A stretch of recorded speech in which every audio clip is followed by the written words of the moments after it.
Shalom. Giving all praises to the Heavenly Father, Yahweh, Bahasham, Yahweh Shai, Bahasham, Rachahakwarash. Double honors to the apostles, the bishops, and the elders at Great Millstone who rule well. And as always, we give peace and salutations unto the elect. In today's lesson, we're going to deal with the lake of fire is the destruction of Babylon the Great. The destruction of Babylon the Great is the lake of fire. As you see men complicating, the breakdowns and trying to be too deep. In this lesson, we're going to further prove that the destruction of America, which there's going to be other destructions and chaotic events going on worldwide at that time. The earth itself is going to be, shaken at the presence of the Lord. The earth itself is going to shake at the presence of Babylon the Great. So it's going to mark as a chaotic event. At that time, we've showed you various scriptures. The elect will be delivered. But the doctrine that's creeping in is that basically, America's going to be destroyed. But the lake of fire is a separate judgment after that, to where individuals will be tossed into it. In particular, Israelites will be tossed into it, and they will burn forever and ever and ever and ever and ever, which basically is not scriptural. And we're going to show you that the destruction of Babylon the Great and the lake of fire are the same judgment. Okay. Now, I'm here in the book of Revelation, the 19th chapter, which the Apostle Tahar, did a lesson showing you that Daniel, the 7th chapter, in Revelation, the 19th chapter is the same event. Let me read Daniel, the 7th chapter real quick, because we know the end of Esau's world marks the coming of Yahweh Shai marks the end of Esau's world. And the end of Esau's world will be marked by the revival of the fourth beast, which is the Western Roman Empire. The very system we live in is a revival, of the ancient Greco-Roman Empire. But we know that pursuant to Revelation, the 13th chapter, the dragon, the red dragon, gave him his seat, power, and authority. And that's the Western Roman Empire. And that's the authority that has been reestablished via this Renaissance, which means rebirth. And here in Daniel, the 7th chapter and the 7th verse, you have the fourth beast, which is the Western Roman Empire. But there's another little horn, that ultimately comes up, which that's Babylon the Great, And as you read in these prophecies, the return of Yahweh Shai is marked by the destruction, the fire. As a matter of fact, Daniel 7 and 9, and I beheld till the thrones were cast down, which is the rulership of the heathen nations, and the Ancient of Days did sit. The Most High God Yahweh makes a decision, whose garment was white as snow, and the hair of his heads like the pure wool. So the Most High himself, has a head, he has hair. His throne was like a fiery flame, and his wheels as a burning fire. A fire stream issued forth and came forth from before him. Thousands ministered unto him, and 10,000 times 10,000 stood before him. The judgment was set, and the books were open. The same thing that we read about, which we did a lesson on the other day in Revelation, the 20th chapter.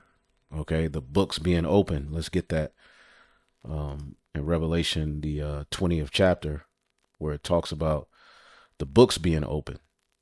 At the return of Yahweh Shai, Revelation 20 and 11, and I saw a great white throne, and him that sat on it, from whose face the earth and heaven fled away, and there was no place found for them. And I saw the dead, small and great, stand before the Most High, and the books were open, and another book was open, which is the book of life, which ultimately we showed you that's just the final judgment.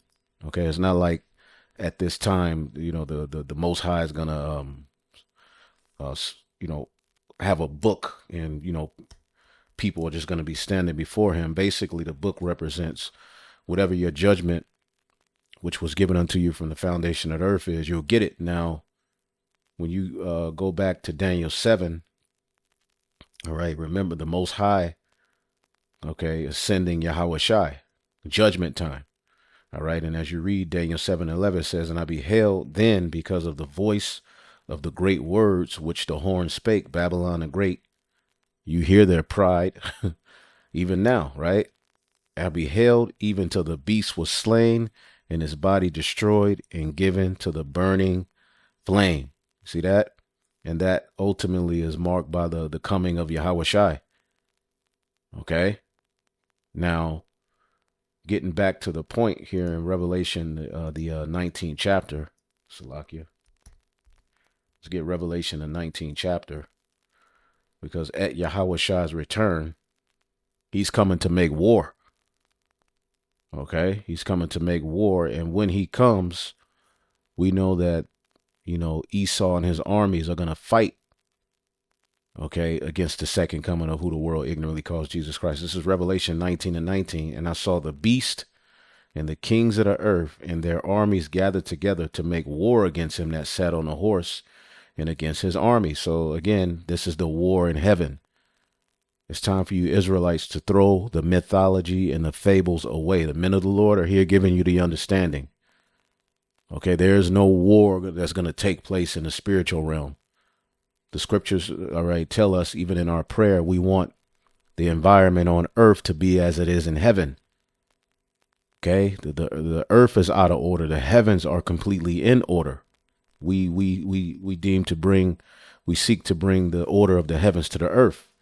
Now, at the time that that Yahweh Shai returns, these nations are going to be fighting against him. Okay, and at that time, pursuant to 2nd Ezra, the 13th chapter, right, the elect will be delivered, and Yahweh Shai is going to be shooting fire. There's going to be war going on. Babylon's going to be engulfed in fire. It's going to be a chaotic event. So as you read in verse 20, it says, and the beast was taken with him, and with him the false prophet that wrought miracles before him. Basically, when the Most High sends Yahweh Shai, that's the end of this whole demonic wicked system. Okay, and again, there's going to be other places engulfed in fire. Okay, but pretty much the power structure of Esau, Edom is destroyed at this point. Okay, it says, and the beast was taken. Okay, this whole system is going to fall. And the false prophet, which we know is the Roman Catholic Church.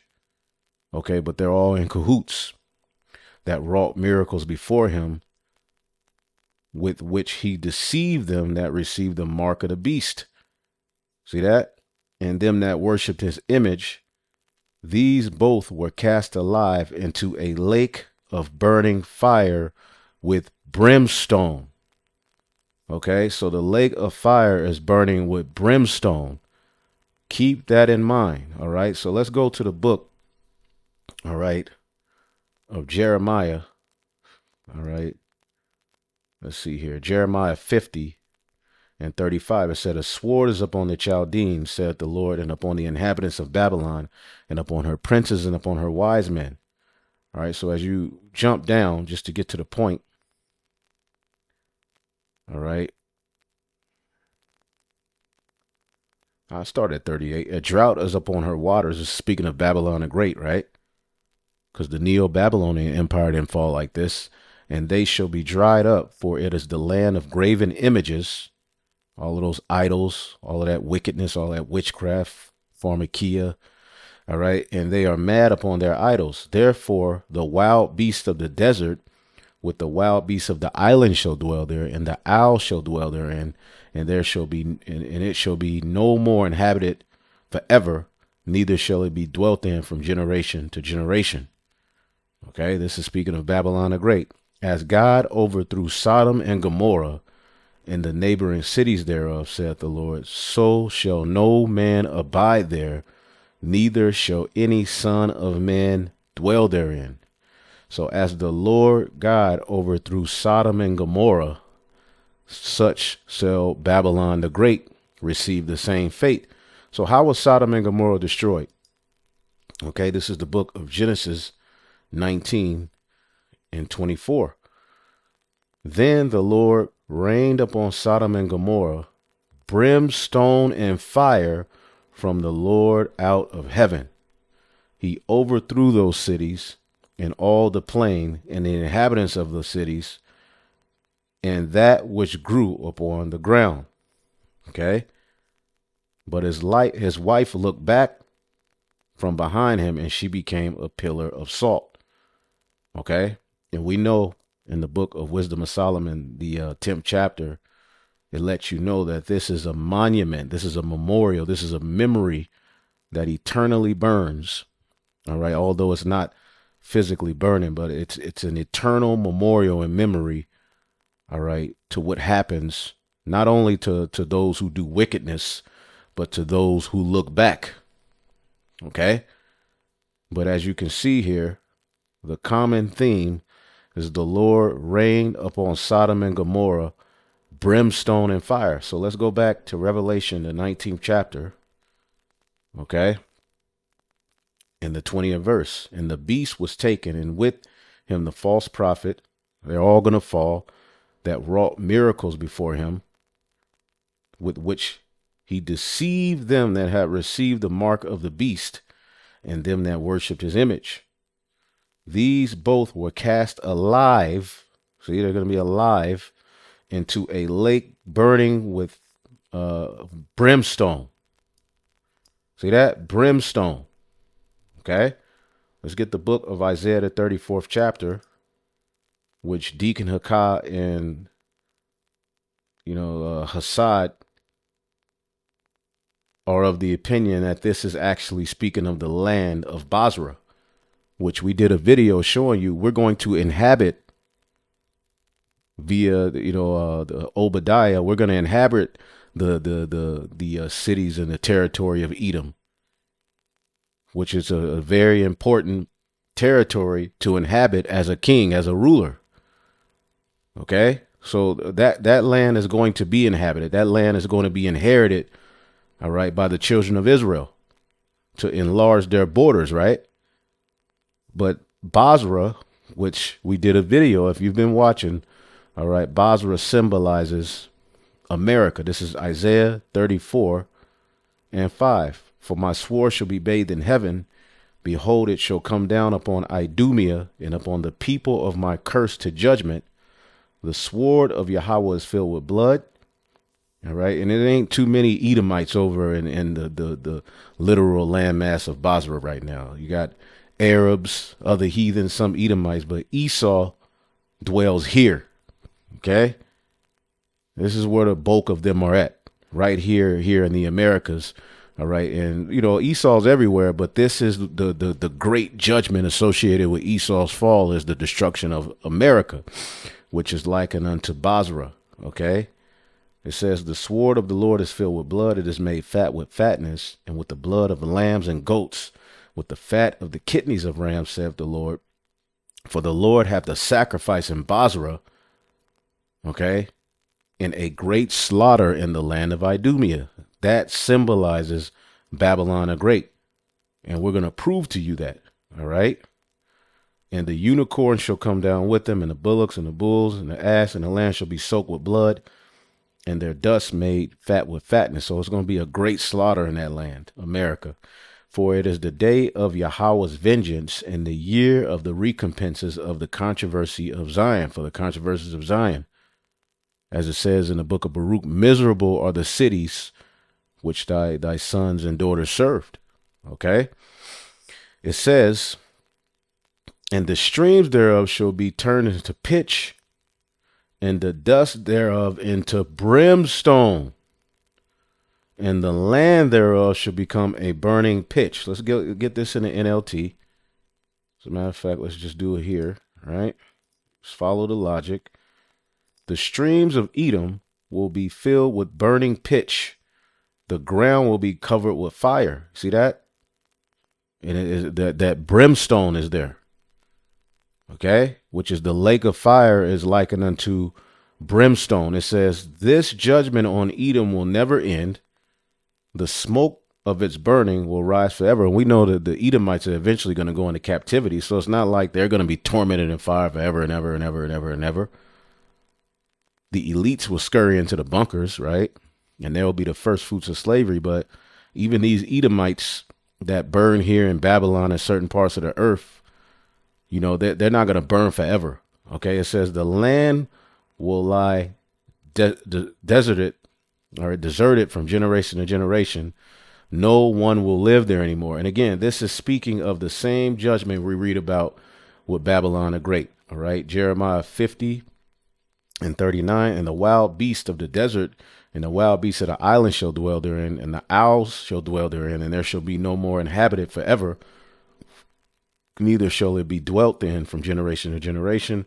As God overthrew Sodom and Gomorrah and the neighboring cities thereof, saith the Lord, so shall no man abide therein, neither shall there be any son of man dwell therein. Again, let's go back to Isaiah 34. Okay. This judgment in 10, this judgment on Edom will never end. The smoke of its burning will rise forever. Okay. And again, you can get Revelation 19. Okay. Revelation 19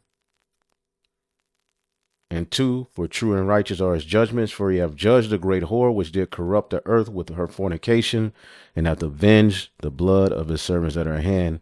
And again they said, hallelujah, and her smoke rose up forever and ever. So this is all the same judgment. All right, and we'll go back here, but let's go to Isaiah 34. All right. So the judgment on Edom will never end. The smoke of his burning will rise forever. The land will lie deserted from generation to generation. No one will live there anymore. And this can't be talking about the physical landmass of Basra, because pursuant to the book of Obadiah, if you didn't see it, let's just get it real quick. Obadiah. All right. Obadiah.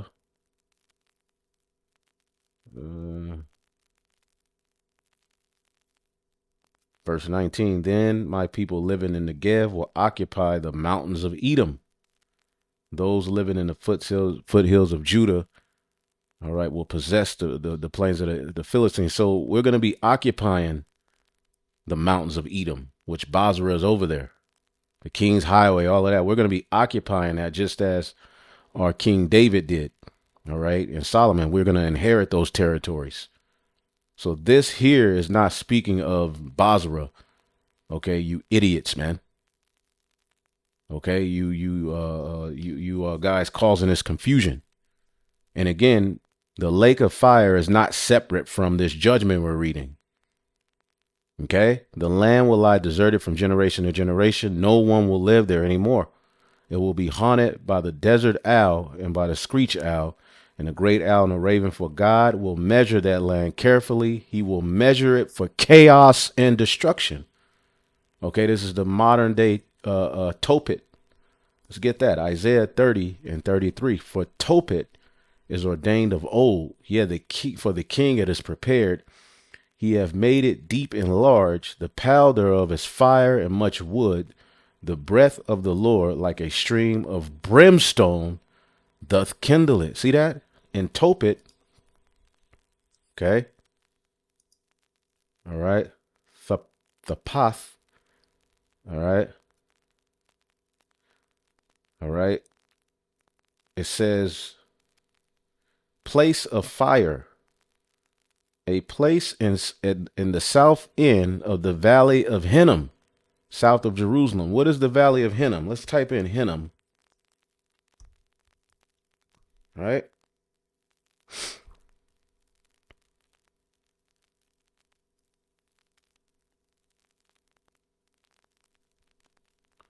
We've been getting you that history because basically the valley of Hinnom, all right, is associated with Gehenna. All right, let's type in hellfire. All right.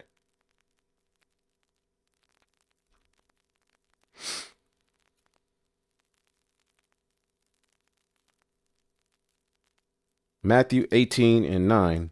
If thine eye offend thee, pluck it out and cast it from thee. For it is better for thee to enter into life with one eye rather than having two eyes and be cast into hellfire. Okay. All right. Gehenna.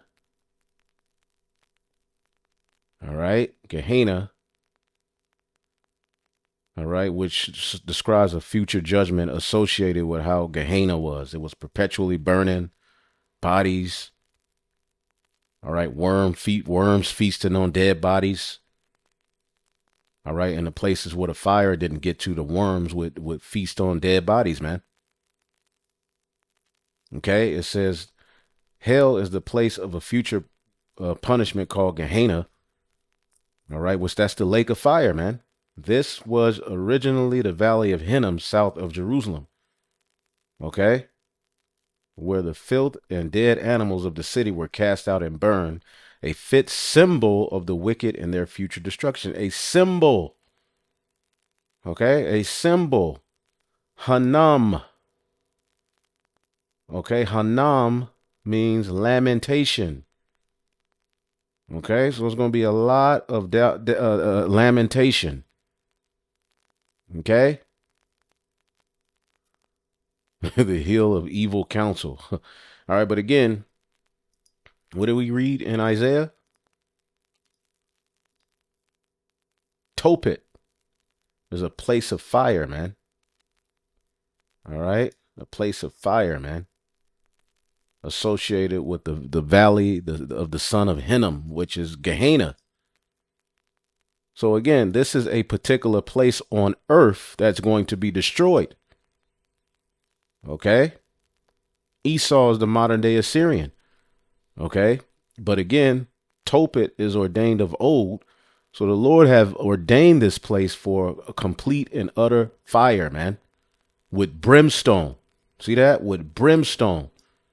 Okay. Let's get the book of Revelation 11:6. Upon the wicked, all right, he shall rain snares, fire and brimstone in a horrible tempest. This shall be the portion of their cup. See that? Brimstone, man. Luke 17:29. But the same day Lot went out of Sodom, it rained fire and brimstone from heaven and destroyed them all. Again, Revelation, the 19th chapter, tells you that the lake of fire is burning with brimstone because it is the destruction of Babylon the Great. See that?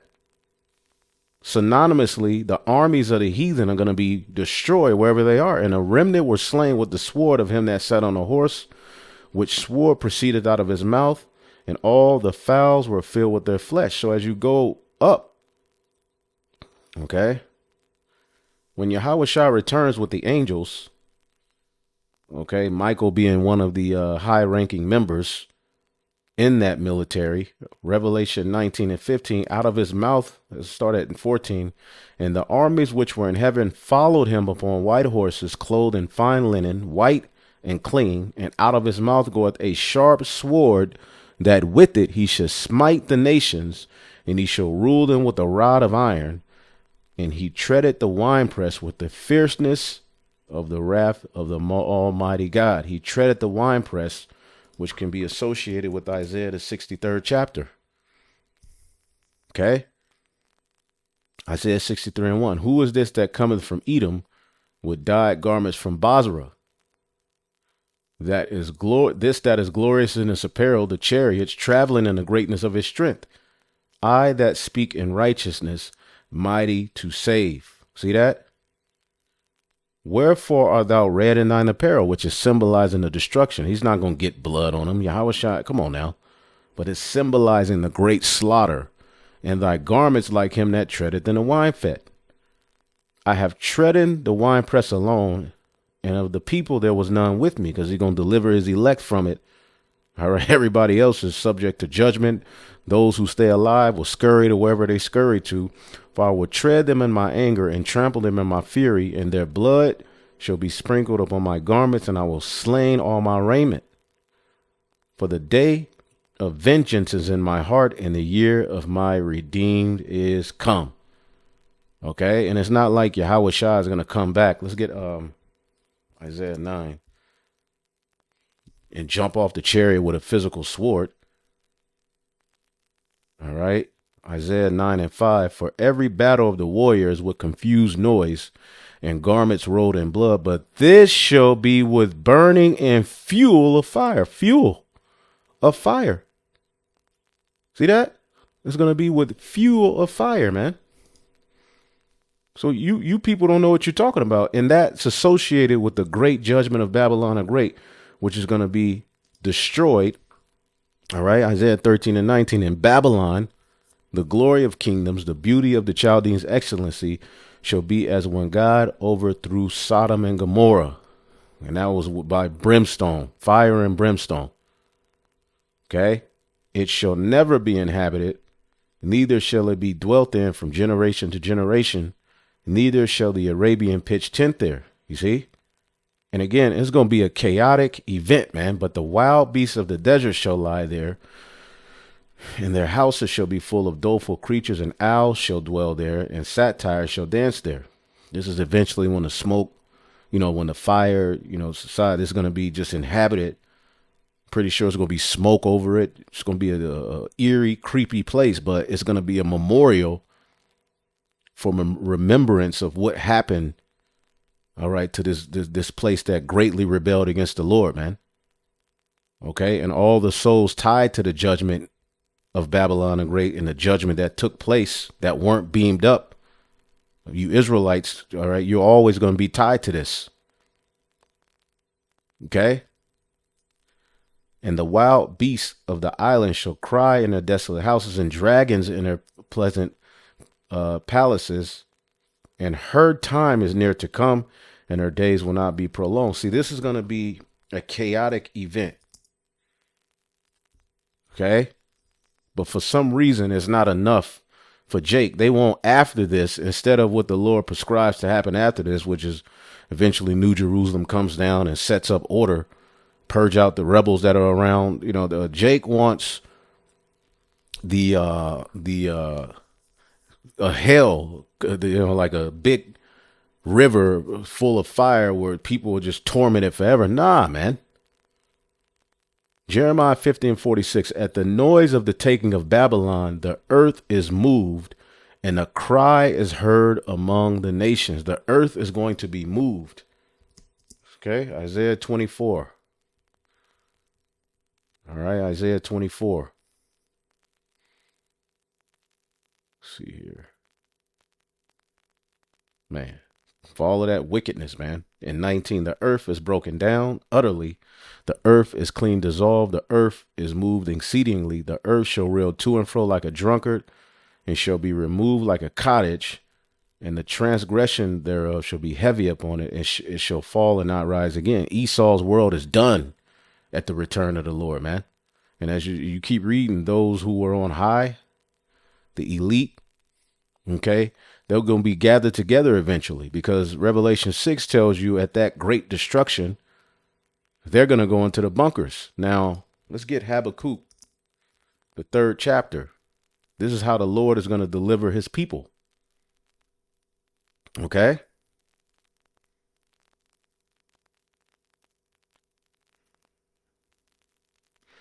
Habakkuk 3 and 4. And his brightness was as the light, and he had horns coming out of his hand. There was the hiding of his power, those chariots. Before him went pestilence, and burning coals went before his feet. He stood and measured the earth and beheld. He drove asunder the nations, and the everlasting mountains were scattered. The perpetual hills did bow. His ways are everlasting. So it's going to be a slaughter, man. Okay? He's going to smite the heathen. But it's all fixated around the destruction of Babylon the Great, which is going to be burned with what? It's going to be a burnt mountain.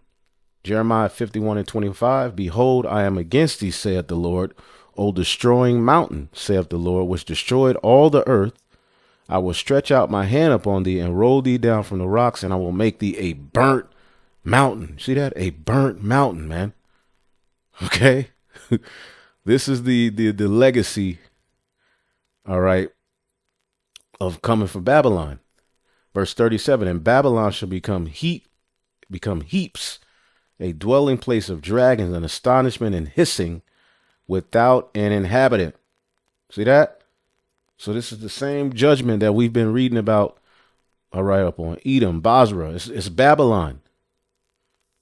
Okay? Point blank period, man. It's going to be covered in fire. Okay? Verse 41, how is Shishak taken? How is the praise of the whole earth surprised? How has Babylon become an astonishment? Okay? Verse 40, it says, I will bring them down like lambs to the slaughter, like rams to the he-goats. Now, when you look up the meaning of Basra, let's get Isaiah 34.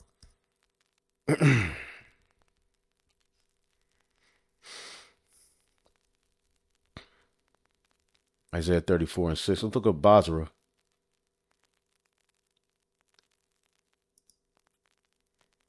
All right. Batazara, sheepfold or fortress. Again, this all symbolizes Babylon. Okay. Who's going to be slaughtered. Okay. A town in Edom, the capital of Edom, when you go into it. Okay. Sheepfold. And this is where the great destruction is going to take place, man. So when you go into with the lake of fire, right? Let's just type it in. Let's just type in lake of fire. There we go, right here. As a matter of fact, let's get Revelation 14, right? Because when Esau goes down and that destruction happens, there's going to be Israelites associated with that judgment. Revelation 14 and 9.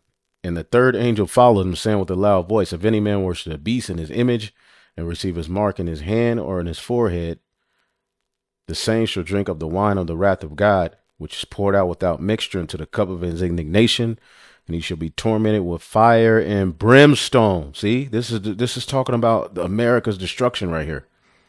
That's gonna be you know, again, as I said, was slain 7,000 men. Let's get that.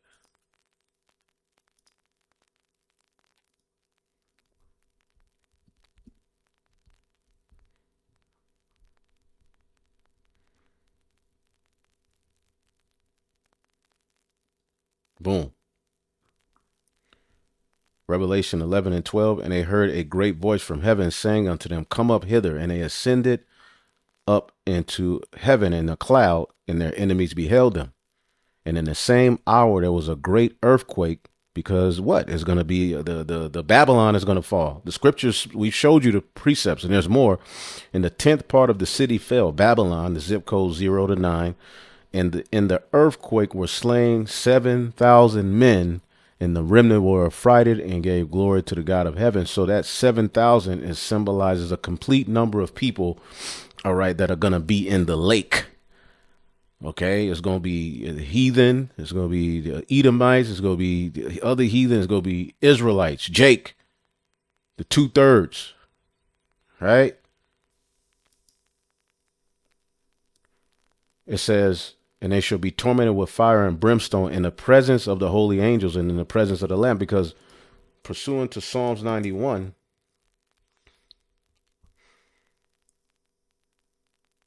in 8, only with thine eyes shalt thou behold and see the reward of the wicked. Again, we're going to be on those chariots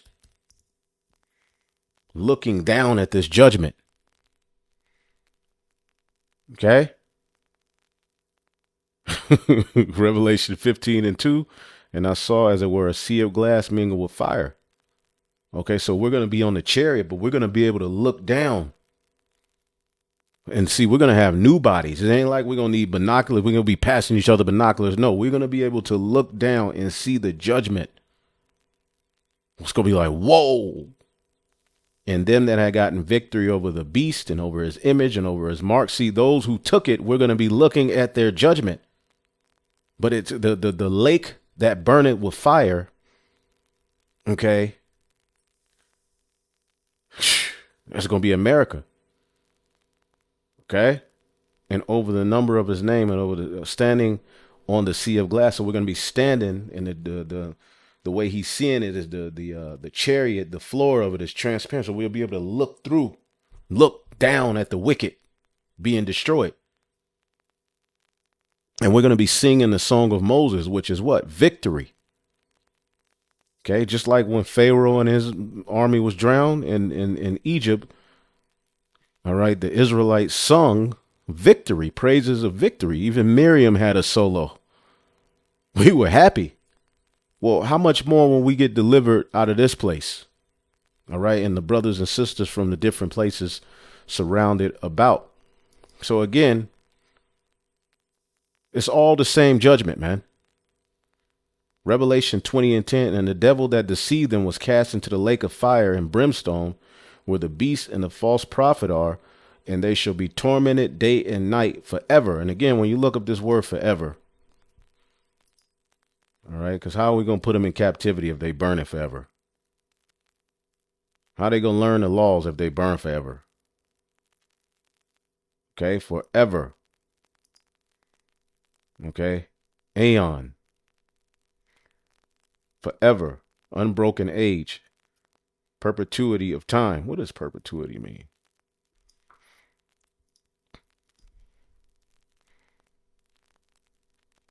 A bond or other security with no fixed maturity date. Again, we showed you. All right, let's get Ecclesiastes 3:14. Okay. Shout out to that brother Tazama out there in Memphis. All right, Tazama. It says Ecclesiastes 3:14. I know that whatsoever the Most High doeth, it shall be forever. Nothing can be put to it, nor anything taken from it.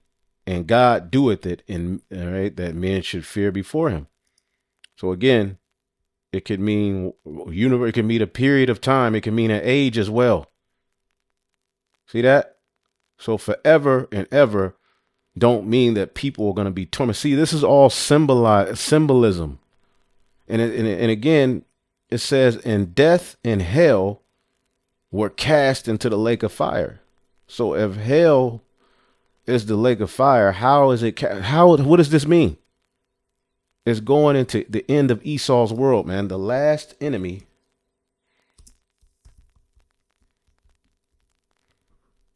Okay. 1 Corinthians 15:26. The last enemy that shall be destroyed is death.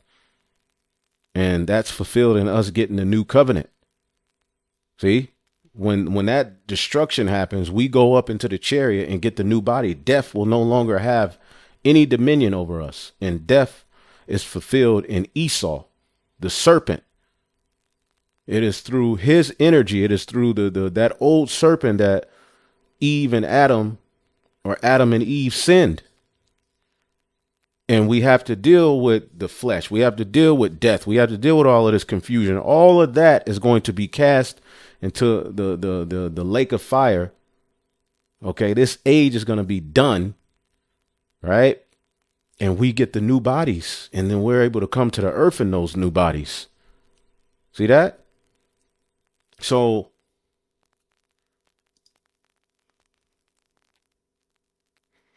Revelation 21:8.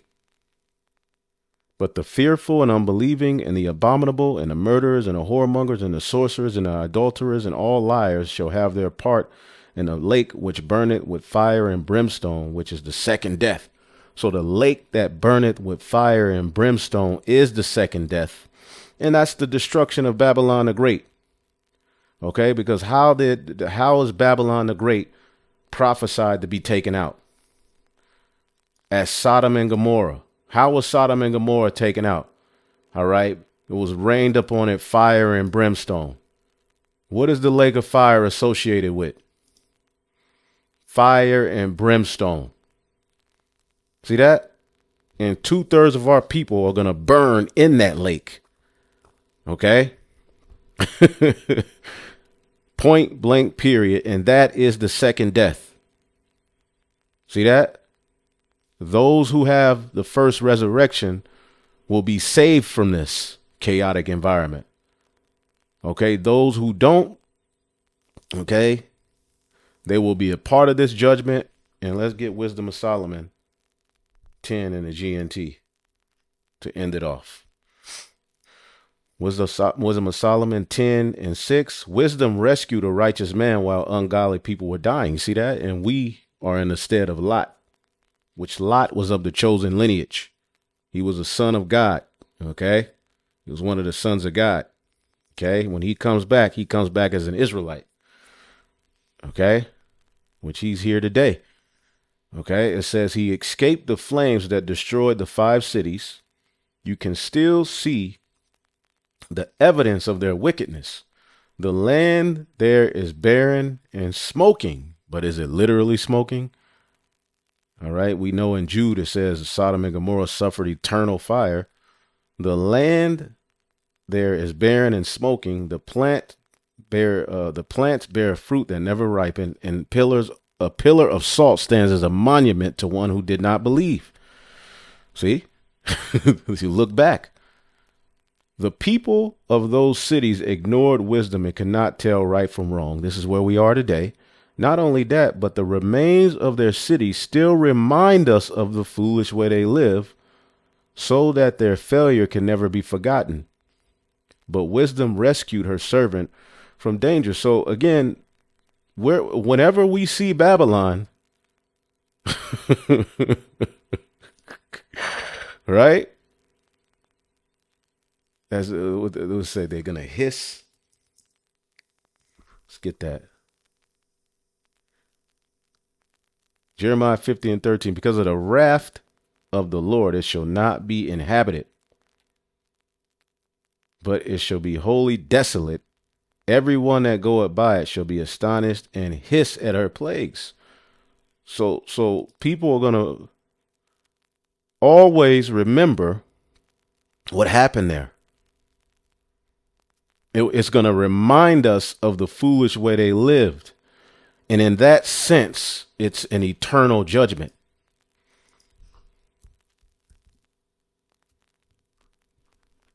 Jude verse 7, even as Sodom and Gomorrah and the cities about them in like manner, giving themselves over to fornication and going after strange flesh, are set forth of an example, suffering the vengeance of eternal fire.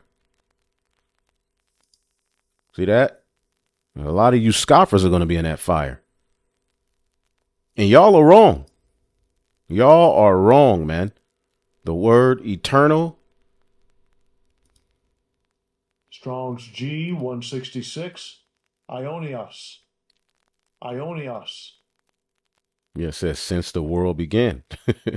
Forever, without beginning and end. That which has always been and always will be. That's the Lord's judgment. It's eternal. Okay? Without beginning, without end, never to cease, everlasting. Okay? Those are things that could also mean. Okay? But again, period of time, age. Okay? Perpetuity. I gotta look more into this word because it's like I've been reading it. A bond of security with no fixed maturity date. Yep, something that lasts forever. And again, the Lord's judgment is forever. So I just wanted to get into that, you know, the aspect of fire and brimstone.